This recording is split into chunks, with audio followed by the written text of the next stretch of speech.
Ik moet iets verzinnen om mijn klanten te ontlasten.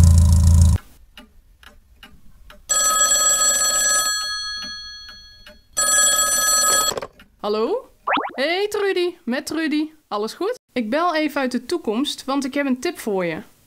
Bedenk een tariefkaart voor bedrijven om ze te ondersteunen bij de relatiemarketing en evenementenorganisatie. Want je helpt jezelf en de organisaties ermee. In ieder geval, ik wil jou en onze klanten een prachtig 2013 wensen. Oeh, ik moet nu gaan. Jo. Doei Trudy!